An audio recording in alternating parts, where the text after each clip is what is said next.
Graças a paz, irmãos. Vamos abrir as nossas Bíblias no livro do profeta Abacuque, capítulo de número 1. Livro do profeta Abacuque, capítulo 1. Faremos a leitura do versículo 12 ao versículo de número 17.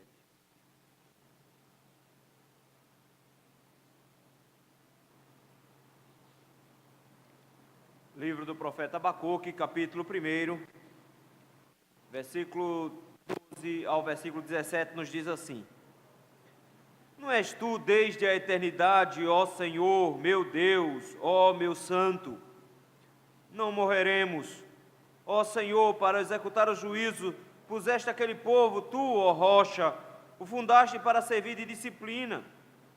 Tu és tão puro de olhos, que não podes ver o mal, e a opressão não podes contemplar, pois toleras os que procedem perfidamente, e te calas quando o perverso devora aquele que é mais justo do que ele. Porque fazes os homens como os peixes do mar, como os répteis, que não tem quem os governe. A todos levanta o inimigo com um anzol, pesca-os de arrastão, e os ajunta na sua rede varredora. Por isso ele se alegra e se regozija. Por isso oferece sacrifícios à sua rede e queima incenso à sua varredura, porque por elas enriqueceu a sua porção e tem gordura à sua comida. Acaso continuará por isso esvaziando a sua rede e matando sem impiedade os povos? Vamos orar? Senhor, humildemente nós nos colocamos diante da Tua presença, reconhecendo, Senhor, a Sua grandeza e majestade, reconhecendo a grandeza da Sua sabedoria, Senhor, e a grandeza da nossa ignorância. Senhor, quão grandes são os Teus planos, quão magníficos e profundos são os Seus pensamentos, quão rasteiros e inépteis são os nossos pensamentos, Senhor. Meu Deus, nós não temos a capacidade de compreender como o Senhor governa as coisas. Mas pela Tua graça e pela Tua misericórdia, nós te pedimos que o Senhor nos dê a graça de contemplarmos a Sua grandeza e o Seu poder, para que mesmo não entendendo em muitas situações, o Senhor nos dê a capacidade de confiarmos no Senhor sempre. Agora que temos, meu Deus, a Tua palavra aberta diante dos nossos olhos, Senhor, nós te rogamos graça e misericórdia. Te rogamos, ó meu Deus, que o Senhor nos consiga abrir os olhos, para que possamos, meu Deus, ver a Tua vontade e tirar dessa palavra, Senhor, lições e atos para o nosso dia a dia. Em nome de Jesus Cristo, é que nós te rogamos isso. Amém. O povo de Deus, meus irmãos, é compelido repetidas vezes a digladiar-se na profundidade do sofrimento humano e como Deus se relaciona com esse sofrimento. Nós somos o tempo todo levados a pensar onde está Deus quando vemos cenas de crianças sofrendo em guerras, onde está Deus quando vemos pessoas padecendo de doenças terminais, onde está Deus quando vemos pessoas sofrendo quando não deveriam estar sofrendo. Isso fica ainda mais difícil quando nós perguntamos onde está o Senhor quando nós encontramos servos santos de Deus, homens e mulheres tementes ao Senhor, passando por situação de sofrimento e de pesar. Quantos servos fiéis ao Senhor estão sendo conduzidos ao martírio. O século passado foi o século que mais matou o cristão na história da humanidade. Onde estava o Senhor nisso tudo? Pergunta, meus queridos, que nós deveríamos fazer não é necessariamente onde está o Senhor, mas qual é a nossa capacidade em compreender o papel do Senhor em meio a todo esse sofrimento e ainda mantermos a fé no Senhor quando tudo isso dá errado. Difícil, meus irmãos, não é lidar com o silêncio de Deus no que diz respeito a nossas perguntas. Difícil ainda mais é quando Deus responde e nos responde o oposto do que nós estamos esperando. E é isso que aconteceu aqui com o profeta Abacuque. ele tinha um problema sério diante de si. Ele disse: Senhor, Israel está perdido. São brigas, são violências, opressões. Versículo 3 ele diz que há litígio por todo canto, tem violência assolando a nação, é iniquidade que não acaba mais. E ele diz: ninguém pode me salvar. Versículo 2, eu grito, clamo e o Senhor não responde. O grande problema do versículo 1 ao versículo 4 é porque o profeta clama e Deus não diz nada. Mas de repente no versículo 5 e diante, Deus resolve respondê-lo. E a resposta do Senhor é: eu estou vendo a violência, eu estou vendo o que está acontecendo em Israel, e não pode ficar assim. Israel precisa ser punido. Estou levantando a Babilônia, os caldeus, eles vão se erguer como um povo, vão se jogar de forma terrível contra esse povo de Deus, contra Israel, e de forma feroz com seus cavalos e cavaleiros, como a águia que se atira em cima da sua presa. Eles vão atirar-se sobre Israel e vão devorar Israel. Eles vão escarnecer dos reis de vocês, dos príncipes de vocês, as fortalezas de vocês não vão ser nada, eu vou destruir tudo, vou passar por cima de vocês, e vocês vão ver como é que eu ajo quando o povo de Deus peca. Então ficou pior. De repente Abacuque agora diz: como pode um negócio desse? O problema de Abacuque, meus irmãos, não é necessariamente com a punição que Deus está dando para Israel, porque isso era o motivo de oração dele. Ele pediu a Deus isso. Foi ele que apontou para Deus a injustiça. Foi ele que apontou para Deus a violência. Foi ele que disse a Deus que a situação estava difícil e que ninguém estava punindo Israel. Foi ele que pediu. O problema dele não é necessariamente agora com a resposta de Deus, já que Deus respondeu. O problema dele agora é que ele não consegue encontrar compatibilidade entre o Deus que ele conhece e a atitude que está sendo tomada. O problema dele não é se o Senhor vai punir, o problema dele é como é que o Senhor vai punir. Ele tem um problema agora. E diante disso tudo, meus irmãos, quando o Senhor diz: eu vou destruir Israel, eu vou destruir de forma repentina, eu vou manifestar justiça no meio desse povo, e minha justiça será imparcial, quando tudo isso é suscitado diante dele, na resposta do Senhor, ele agora se levanta novamente em oração. Isso faz de Abacuque um profeta diferenciado, porque se os irmãos prestarem atenção, a profecia de Abacuque é dele para Deus. Ele é muito mais um intercessor, porque a única coisa que ele faz aqui é orar e ouvir respostas do Senhor. E diante da resposta de Deus, de que de forma iminente Deus iria mandar os caldeus para destruir Israel, ele não faz outra coisa a não ser aquilo que é próprio dele. Ele vai buscar o Senhor em oração. E aí a grande questão que se levanta agora é: como é que a gente vai conseguir manter a fé quando o Senhor dar uma resposta tão complicada como essa, quando os planos de Deus são tão contrários aos nossos planos, e isso nos pega de surpresa? Como enfrentar tanto sofrimento que Deus mesmo está infligindo contra o seu povo? Mantendo a fé, surpreendidos com os planos divinos, em primeiro lugar, pelo conhecimento que temos de Deus. É assim que nós mantemos a fé. Versículos 12 e 13, ele nos diz assim: não és tu desde a eternidade, ó Senhor, meu Deus, ó meu santo, não morreremos, ó Senhor, para executar juízo, puseste aquele povo, tu, ó rocha, o fundaste para servir de disciplina. É interessante porque de repente o profeta agora se prepara para buscar a presença do Senhor, e o que mais tem aqui nesse texto, em primeiro lugar, é fé, porque ele não vai se basear nas suas próprias concepções. Se vocês vão notar que ele busca o tempo todo nas escrituras base para o que ele está enxergando. Todos os argumentos do autor são embasados nos textos do Antigo Testamento. Ele não simplesmente não é um desabafo de alguém que não tem conhecimento, pelo contrário, é uma peça muito bem montada de alguém que conhecia muito boa teologia, é alguém que conhece cada passo intricado das leis e das alianças do Senhor, e ele usa a lei e a aliança do Senhor para colocar contra o próprio Deus no seu lamento. E de alguma forma ele chega agora e diz: eu preciso saber quais são os propósitos do Senhor. E a melhor maneira de se apresentar em fé diante de Deus, quando diante da surpresa do que ele viveu, é dizer: quem é Deus? E ele faz isso em 2 versículos, meus irmãos, descrevendo Deus, porque ele precisa entender como é que esse Deus que ele reconhece nas Escrituras, não agora está sendo reconhecido nos atos do dia a dia.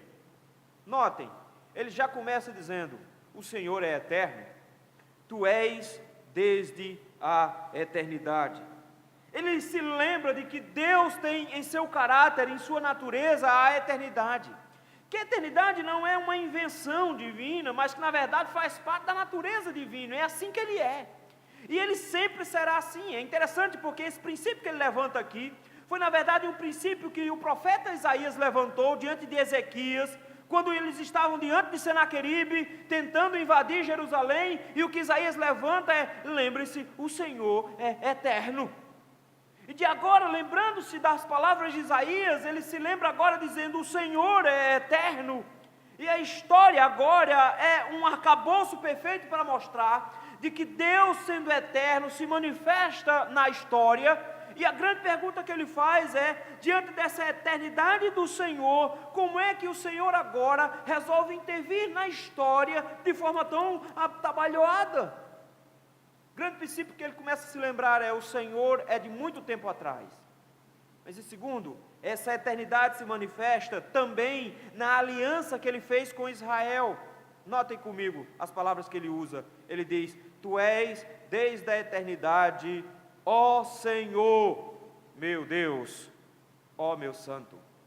Ele não faz referências a um Senhor que está distante, mas um Senhor que está próximo, mas principalmente ele arrasta as palavras que dizem respeito ao relacionamento de Deus com Israel, que é igualmente eterno. Ele diz: tu és o Senhor, o Deus de Israel. Todo em caixa alto aí, ele está dizendo: Yahvé é Deus. O Senhor é o Deus de Israel. O Senhor, como Deus eterno, mantém eternamente a sua aliança, porque a aliança de Deus com o seu povo, ela é tão eterna quanto Ele. O amor dEle é tão eterno quanto Ele. O Cordeiro é sacrificado na eternidade junto com Ele. Tu és o Senhor, mas não só o Senhor, és o meu Deus, o meu santo. Ele arrasta, meus irmãos, expressões quando o Senhor usou lá no Levítico, dizendo: eu sou o santo de Israel. Ele diz: o Senhor é o meu santo. E se o Senhor é meu santo, essa eternidade que o Senhor possui se manifesta necessariamente na maneira como o Senhor se relaciona com o seu povo, e essa relação não pode ser rompida de forma tão simples. Como não pode ser rompida? Porque ele diz: o Senhor tem promessa para o seu povo, porque também a misericórdia de Deus é eterna. Versículo número 12, ele diz: não morreremos. A grande questão que ele levanta agora é: ok, Senhor, eu estava esperando uma disciplina, eu não estava esperando um extermínio. Eu estava esperando que o Senhor batesse Israel, não que o matasse. E agora? O Senhor é eterno, a sua aliança com o seu povo é eterna, o Senhor não pode desmanchar tudo assim, porque o Senhor tem que manter a sua misericórdia tão eterna quanto. As misericórdias do Senhor não podem ser retiradas do seu povo, porque o Senhor prometeu isso ao seu povo. O Senhor pode sim executar juízo, mas o Senhor precisa se lembrar do relacionamento que tem conosco e das promessas firmadas. O que ele levanta aqui é: como é que Deus pode prometer a Abraão que vai fazer uma grande nação? Como é que Deus pode prometer a Davi que fará dele um grande reino, e que de Davi viria um rei que iria governar o mundo, se de repente agora ele desmancha tudo? Ele dá um vislumbre de fé e diz: nós não vamos morrer, nós não vamos morrer, nós não seremos exterminados. Ele se lembra de Deus e das suas promessas, e de repente nesses ecos de pacto que ele lembra desde o início até esse momento, ele diz: o Senhor tem um contrato conosco, e mesmo que os caldeus sejam instrumentos do Senhor contra o seu povo, para executar juízo ao seu povo, o Senhor continua sendo o Deus da misericórdia para o povo de Israel. O Senhor não vai deixar que nós sejamos destruídos. Por isso mesmo, ele diz: o Senhor pôs esse povo para servir de disciplina para Israel, e não para extermínio de Israel. E ele usa algumas palavras bonitas aqui. Note que ele diz: ó Senhor. De novo, a mesma expressão lá de cima, para executar juízo. Ele está lembrando a Deus, é como se ele estivesse dando dicas para Deus, do tipo, o Senhor é o Deus da aliança, lembra? O Senhor fez um pacto com Israel, ele está dando dicas para Deus, enquanto ele faz isso, ele diz, o Senhor, para executar juízo, puseste aquele povo, tu, ó rocha, e de repente ele arrasta uma palavra que aparece várias vezes nos Salmos, uma palavra que remete ao pacto de Deus com Davi, que seria a rocha de Israel, aquela rocha que mais tarde em Daniel se apresenta como aquele que vai destruir todas as nações, que rola por cima dos reinos e os esmaga. Ele diz, o Senhor que é esse Deus, que é a rocha de Israel, que é o sustento e provisão de Israel, que é a proteção de Israel, eu sei que o Senhor não vai destruir Israel. Israel estava acostumado a ver essa rocha rolar por cima de outras nações. Ele agora está dizendo que essa rocha não pode rolar por cima de Israel. Israel não pode ser alvo da destruição. Ele diz, eu sei que a única coisa que a Síria que os caldeus estão fazendo aqui, que a Babilônia está vindo fazer, é servir como disciplina. É isso que o Senhor está vindo fazer. E ele diz isso, meus irmãos, por outro aspecto que ele enxerga em Deus. Ele diz, eu sei que o Senhor é eterno, soberano sobre todas as coisas. A eternidade de Deus agora se apresenta no fato de que ele está dizendo, o Senhor é quem está levantando essa nação. É o Senhor que está suscitando sofrimento. É o Senhor que está conduzindo todos os passos. Isso aqui, meus irmãos, ao mesmo tempo pode parecer um contrassenso, ele vai se queixar disso mais tarde, mas o que ele tem certeza aqui é que Deus não perdeu o controle, mesmo que ele ache que a escolha de Deus não foi boa. Mesmo que ele ache que escolher a Babilônia não foi a melhor escolha, ele ainda continua dizendo que o Senhor mantém o controle sobre a Babilônia, que o Senhor mantém o controle sobre os caldeus, e que mesmo eles se levantando, o Senhor é quem está levantando.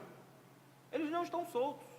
Eles não estão entregues a si mesmos, pelo contrário, o Deus Todo-Poderoso mantém-se em cima do mundo, governando e controlando-o. Mas olha só que coisa, versículo 13, ele diz, ele é eternamente santo, eternamente santo. Versículo 13 ele diz, tu és tão puro de olhos.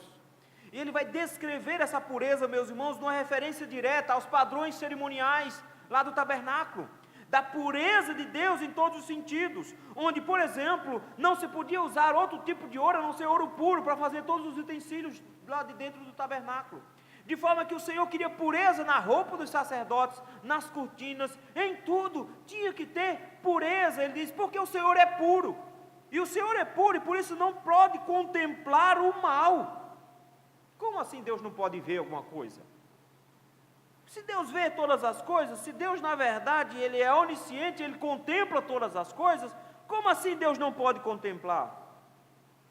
É porque, meus irmãos, na verdade, o primeiro contato que nós temos com as coisas, não são com as mãos, o primeiro contato que nós temos com as coisas, é com os olhos. Ele está dizendo que o simples fato do Senhor olhar, já traria ao Senhor ojeriza. O Senhor não precisa tocar o mal, Ele somente contempla o mal, e isso já o aborrece. E o que Ele coloca aqui é, o Senhor tem olhos puros, o Senhor não pode ver o mal e a opressão, o Senhor não pode contemplar. A grande questão que Ele coloca aqui é, o Senhor de forma tão pura, o Senhor se manifestando tão santo, que não contempla a impureza no seu povo. A pergunta dele é, como o Senhor pode usar um povo tão sujo, se o Senhor não pode ver o mal?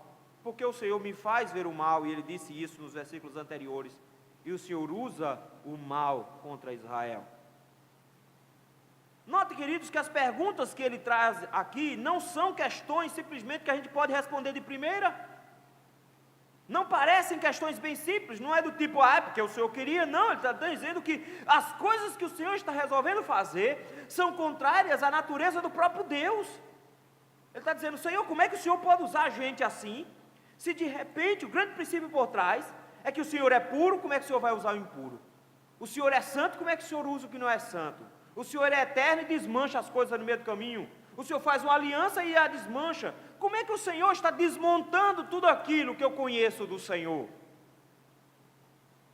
A queixa dele, meus irmãos, não é porque o Senhor vai punir Israel, é porque de repente ele olha para tudo aquilo, todo o plano de Deus, e surpreso com o que Deus está fazendo, ele arrasta na sua fé a sua oração e diz: Senhor, eu preciso compreender como o Senhor é, eu preciso lembrar de como o Senhor é, e o conhecimento de Deus me leva a manter a fé agora. Pode parecer que ele está bem abalado, afinal de contas, todos os princípios aqui por trás nos dão a entender de que ele está abalado. Mas o que ele tenta nos lembrar aqui, meus irmãos, é que quando tudo parece estar errado, quando todas as atenções nossas estão voltadas para o problema e não necessariamente para as soluções, quando parece que tudo que Deus está fazendo é contrário àquilo que Ele nos prometeu, é contrário a Ele próprio, Ele nos lembra que é o conhecimento que nós possuímos de Deus que nos leva a orar de forma adequada. O grande problema da igreja cristã hoje, meus irmãos, não é falta de oração, é orar para o Deus errado. Eles oram para um Deus que eles inventaram, que eles criaram, porque eles não conhecem o Deus a quem eles buscam. E a grande questão que o profeta levanta aqui é diz: eu conheço o Senhor, por isso que tem alguma coisa errada. Tem alguma coisa errada porque o que eu sei do Senhor não está batendo com o que o Senhor disse que vai fazer. O problema não está no Senhor, o problema está porque o profeta está dizendo: eu não estou entendendo como encaixar. É por isso que ele está tão perplexo, é por isso que ele está tão confuso. Ele diz: eu não estou entendendo como o Senhor vai agir assim, se o Deus que eu conheço não age assim. Só é possível manter a fé, meus irmãos, quando os planos de Deus são contrários aos nossos planos, e nós somos surpreendidos por Deus, quando nós conhecermos realmente quem é Deus. E Ele arrasta tudo que Ele sabe de Deus para dizer: eu sei quem o Senhor é, por isso que eu estou questionando o Senhor. Mantendo a fé quando surpreendidos com os planos divinos, pela oração sincera ao Senhor, versículos 14 e 15. Quando nós pensamos em oração, nós pensamos em, geralmente, uma coisa meio de bajulação, de uma conversa meio já montada e organizada para ganhar alguma vantagem. Mas a Bíblia nos apresenta uma modalidade de oração que é de sinceridade absoluta. Quando nós vemos Jó orando, nós ficamos até assustados com as palavras que Jó usa. Jó simplesmente diz para Deus: levante-se, fique em pé, eu quero defender a minha causa, eu quero explicar ao Senhor a minha justiça e eu preciso que o Senhor me entenda. Ele simplesmente se apresenta diante de Deus e diz com sinceridade do coração: eu preciso que o Senhor me ouça. Esse princípio, meus irmãos, da sinceridade absoluta, é de alguém que tem intimidade absoluta. E por isso mesmo ele diz: eu estou perplexo, eu não estou entendendo como funciona isso, porque o Senhor é alguém que eu conheço muito bem. Eu sei que o Senhor é eterno, eu sei que o Senhor é o Santo de Israel, o Deus de Israel com quem nós temos aliança, eu sei que o Senhor nos fez promessas, eu sei que o Senhor é soberano e governa todas as coisas, mas eu sei que o Senhor é misericordioso e santo, eu sei quem o Senhor é, mas não encaixa como o Senhor está fazendo as coisas. O Senhor escolheu o povo errado para fazer isso. Note que tudo que ele levanta aqui é: eu sei o que o Senhor está fazendo. Eu estou questionando o método do Senhor, porque eu acho que não é assim que o Senhor deveria agir. Notem, versículo 13 ele diz: tu és tão puro de olhos, que não podes ver o mal e a opressão, não podes contemplar. Aí vem a pergunta dele, olha como ele está assustado, ele diz: por que, pois, toleras os que procedem perfidamente? Que pergunta ousada! Ele olha para Deus e diz: ok, o Senhor chega para mim e diz: eu não consigo nem olhar para o que é puro, para o que é impuro. Agora o Senhor aguenta eles? O povo de Deus o Senhor não aguenta, mas com eles o Senhor aguenta? Com eles o Senhor consegue contemplar? Para eles o Senhor não tem nenhum castigo? Como é que o Senhor age com duplo julgamento? Parece que o Senhor tem dois pesos e duas medidas. Para com Israel, o Senhor é puro e não pode nem olhar para a maldade. Eles praticam o mal e o Senhor os ignora, e pior, ainda os usa contra nós. Então de repente ele chega agora e diz: tem alguma coisa errada, porque o Senhor os está tolerando, quando não deveria. Para piorar, olha o versículo 13: e te calas, quando o perverso devora aquele que é mais justo do que ele. Ele está de alguma maneira acusando Deus de omissão completa. Ele está dizendo: eu não estou entendendo. Primeiro que o Senhor tolera, deixa eles lá. Pior que o Senhor não mexe uma palha, o Senhor se calou contra eles. O Senhor não está dizendo nada contra eles. E o pior de tudo isso é que Ele está dizendo, eles estão devorando o povo de Deus, eles estão devorando pessoas que são melhores do que eles. Não é que eles são melhores, não, eles são piores do que todos. E eles estão devorando pessoas que são melhores do que eles. E o que o Senhor está fazendo? Nada, o Senhor está tolerando a maldade deles, e ainda pior, o Senhor está ficando de boca calada, nem para reclamar deles. O Senhor não está tomando nenhuma atitude. Ok, que o Senhor castigue Israel. Era isso que Ele queria mesmo. Mas de repente Ele chega e diz, eu tenho uma dificuldade aqui, porque como eu posso entender um Deus que faz as coisas desse jeito? Além disso, Ele chega agora e diz, eu estou perplexo, porque além de um Deus, do Senhor tolerar, além do Senhor ficar calado, o Senhor não toma atitude nenhuma. Versículo número 14. O Senhor não intervém em socorro. Olha aí. Por que fazes os homens como os peixes do mar, como os répteis, quem não tem quem os governe? Ele está dizendo, como o Deus que é soberano e governa tudo, a história inteira está na tua mão, versículo 12, como agora Ele afrouxa as rédeas de tudo e deixa tudo sair? Senhor, por que o Senhor está deixando que tudo ande solto? As expressões que Ele usa é, peixes e répteis, não tem quem os governe. Não dá para domesticar tão fácil assim.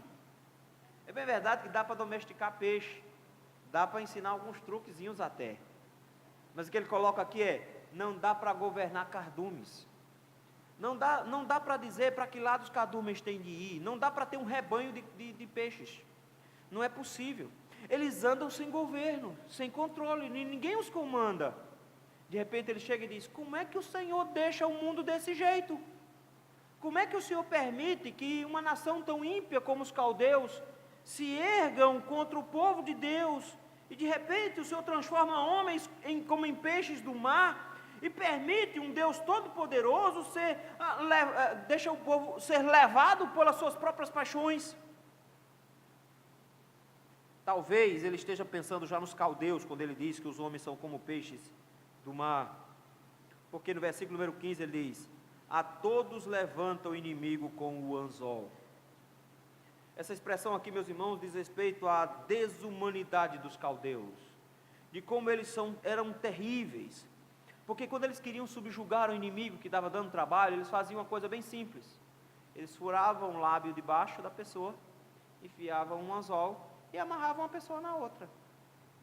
Aí você decidia, se você queria ir, ou queria deixar o seu lábio ir.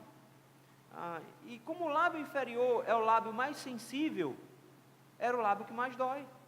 Então aí você vai sendo arrastado de todo jeito, com um anzol. E o que Ele está dizendo é, o Senhor está deixando Israel como peixes no mar, sem governo, soltos. O Senhor não está tomando providência nenhuma contra eles, e o inimigo está vindo com o anzol, e não só está pescando devagarinho não. O versículo 15 diz que ele está pescando de arrastão, e ajuntando em rede varredora. Ele está dizendo, os inimigos que estão vindo aqui contra nós, eles não vêm pescar de um em um, como se fosse com anzol, mas ele usa duas expressões, de arrastão e rede varredora, que é a mesma coisa. É uma rede que se colocava no mar e vem arrastando, e tudo que tiver no pacote entra junto. Ele está dizendo, é assim que os caldeus são. Notem, os caldeus não exerciam a sua maldade contra pessoas, eles exerciam a sua maldade contra as nações. Eles não exerciam a sua maldade contra as cidades, eles destruíam o povo inteiro, eles massacravam todo mundo. De repente, de forma muito sincera, ele diz para Deus, eu não entendo como é que o Senhor faz um negócio desse. Meus irmãos, orar ao Senhor é a única saída para que nós possamos entender como Deus age. E a grande pergunta que o profeta faz aqui é, como é que o Senhor se envolve com esse tipo de gente? Como é que o Senhor faz um plano e inclui esse tipo de coisa? Como o Senhor executa tudo isso? Note, meus irmãos, que Ele não está necessariamente repreendendo a Deus, não é isso, as figuras aqui não dizem isso. Mas na verdade o que Ele faz o tempo todo é dizer, olha os deuses deles. É assim que Ele se comporta, afinal de contas todas as divindades que os caldeus possuíam, cada um deles sempre eram apresentados como aqueles que juntam os inimigos com uma rede e os destroem. São assim que eles creem, são assim que eles vivem. Como é que o Senhor faz uma coisa dessa? E ele ainda tenta provocar ciúme no Senhor, versículo número 16, na parte A. Senhor, eles arrastam o mundo como redes e transformam isso num prazer. E transformam esse prazer em adoração. Vejam, por isso oferece sacrifícios à sua rede e queima incenso à sua varredura. Ele chega agora e diz: não entendam, porque eles são idólatras. Eles sentem prazer quando fazem essas maldades. Não é que os caldeus iam lá e faziam uma obrigação, que era matar os inimigos. Eles iam se divertir na guerra. Eles iam sentir prazer naquilo. E no final, quando voltavam, adoravam a deuses que apresentavam essa guerra como sendo suas vantagens. Eles adoram a guerra. Eles são idólatras. Como que dizendo: Senhor, quem está ganhando é os deuses deles. Como, meus irmãos, manter a fé quando surpreendido pelos planos divinos? Em terceiro lugar, pela certeza da resposta do Senhor. Diz: Senhor, eles são idólatras. Eles são idólatras. E ele, nessa perplexidade, ele chega agora e diz: e o que é que o Senhor vai fazer? Qual é a providência que o Senhor toma? Porque olha só o que é que vai acontecer com Israel, versículo 16. Ele diz assim: nessa varredura que eles fazem, nessa rede de arrasto, que leva todos os homens prisioneiros, eles levam também as riquezas das pessoas. Versículo 16, eles estão enriquecendo as custas de Israel, eles estão comendo a comida de Israel, a gordura de Israel, tudo está sendo apresentado agora, e ele diz: Senhor, o Senhor não está tomando providências quanto a isso. Mas minha pergunta é: o que leva o profeta, no versículo 16 e 17, se apresentar diante do Senhor, e a certeza que ele possui é que o Senhor está contemplando a idolatria e a violência desse povo. Ele está fazendo a mesma coisa nos versículos 16 e 17, que ele fez nos versículos de 2 a 4. Ele está apresentando ao Senhor os pecados dos caldeus. Ele espera que o Senhor tome providências. E porque ele sabe que o Senhor há de respondê-lo, ele está apresentando ao Senhor as evidências de que esse povo é mau. Ele está dizendo: esse povo vai adorar um Deus estranho e dar a esse Deus estranho a vitória que o Senhor está concedendo a ele. Eles não vão glorificar ao Senhor pela vitória, eles vão dizer que foram os deuses deles que conseguiram isso. Eles vão engordar com a nossa comida, eles vão enriquecer com a nossa riqueza, e eles não vão ver o Senhor nisso. O Senhor não será glorificado por eles quando eles fizerem isso.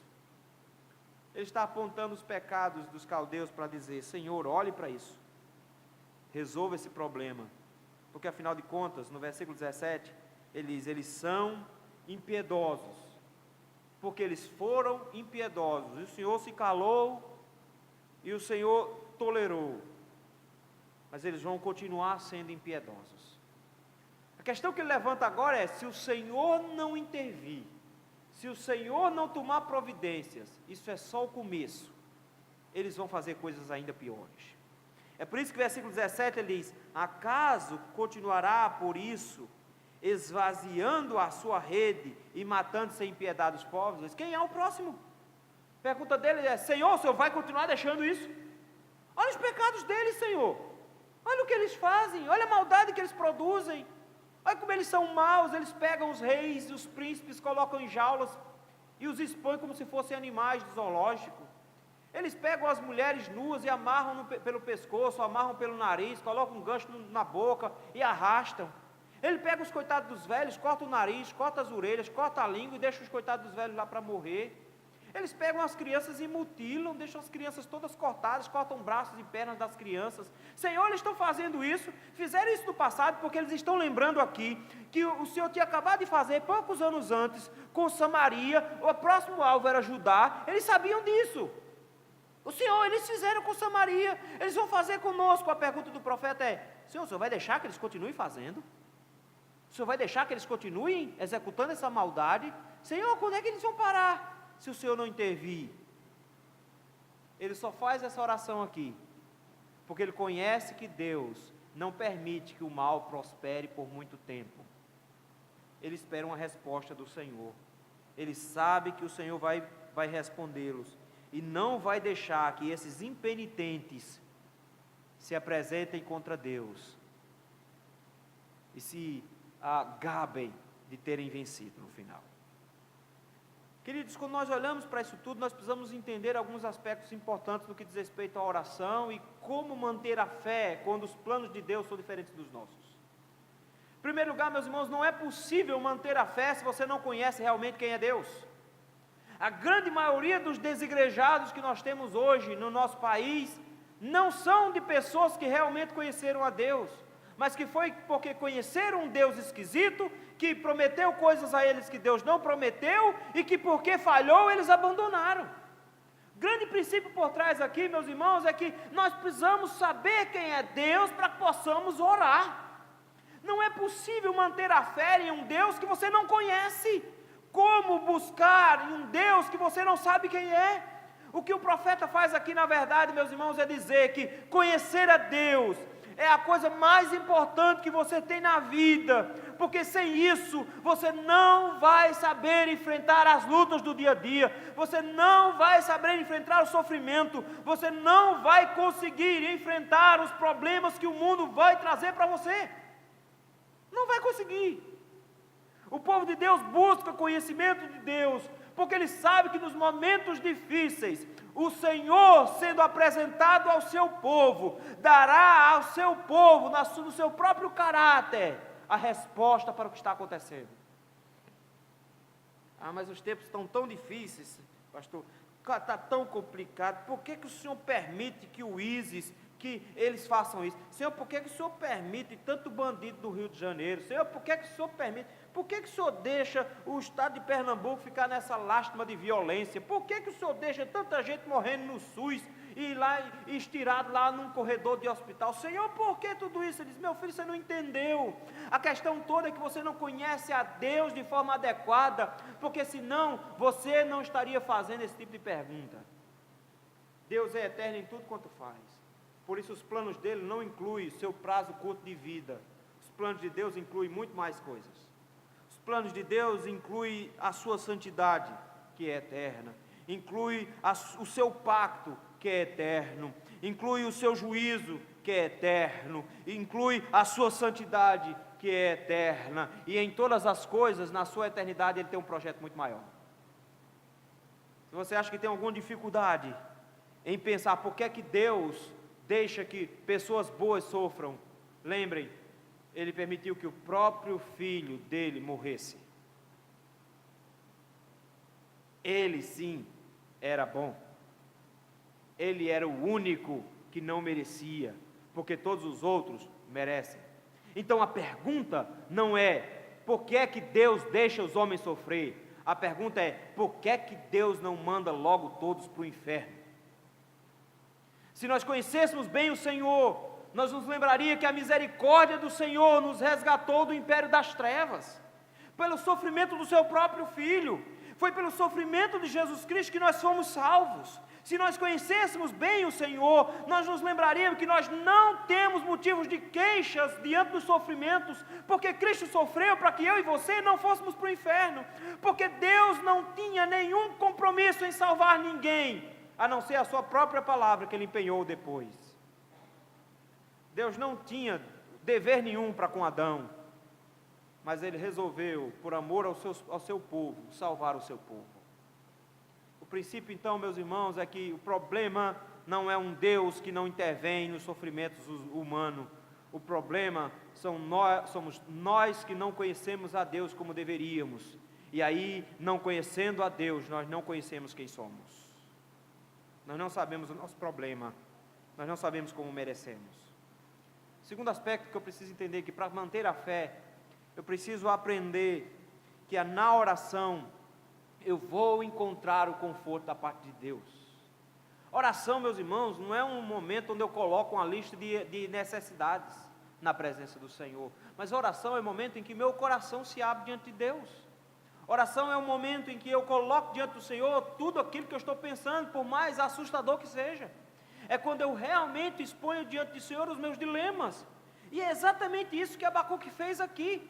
Ele não teve medo, porque ele conhece o Senhor, ele sabe que o Senhor é santo e poderoso, mas como alguém que conversa de tete a tete, ele diz: Senhor, eu não entendo os seus projetos, eu não entendo os seus planos, eu não entendo como o Senhor está fazendo as coisas, o Senhor não deveria estar agindo assim, mas está agindo, eu preciso que o Senhor me responda, porque minhas dúvidas são grandes.